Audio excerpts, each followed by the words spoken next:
Roger lived with 3 other people, and his support was managed by the team leader, Bob. Roger had just been involved in Just Enough Support, and one of the things that wasn't working for him was around his sleep. He said he didn't sleep very well and sometimes gets up at night. Bob wanted to look at whether assistive technology could help at all because they were worried about Roger falling. So the first thing Bob did was introduce him to Dennis. Dennis was the assistive technology person. Dennis asked Bob if he could come and meet him and the staff. They worked out a time and a date that worked for Roger and for Dennis. Dennis came and met the team and explained the different options that are available to them looking at a sensor.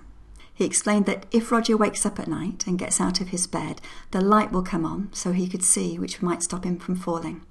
If he did fall over, staff would be with him within 20 minutes. And if he wanted to leave the room, that was fine. There's a door sensor that will let staff know they can get up and check if you need anything. Roger agreed to give this a try, so Dennis came and installed the equipment. He worked out with Roger whether 20 minutes sounded okay as enough time for staff to come and see him. He showed the staff how to use it and checked that they felt confident with it.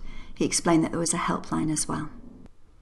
A week later, Bob, the manager, checked out with Roger whether this was working for him, and he also asked the staff what was working and not working from their perspective.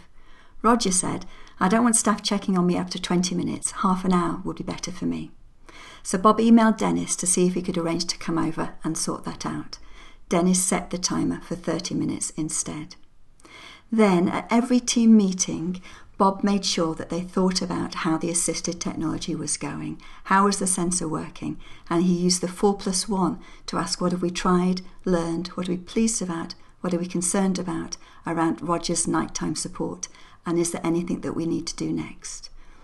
After 6 months, there was a person-centered review, and Roger and the staff again looked at how things were going at night for Roger and what was working and not working for him. Roger said it was working fine, but could he just let staff know if he was okay instead of using a timer? Bob said, "Let's ask Dennis." This story illustrates how we can use person-centered practices around just enough support to figure out the best ways to use assistive technology. What are the problems or what are the opportunities that we have to use it? How can we use it in a person-centered way?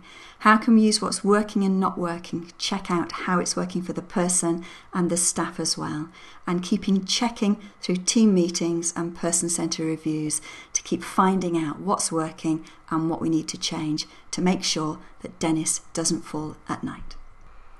So instead of just doing assistive technology assessments on everyone, it's really important that we link them into the perfect week and just enough support so we can target the best use of assistive technology and use person-centered practices to keep checking what we're trying and learning.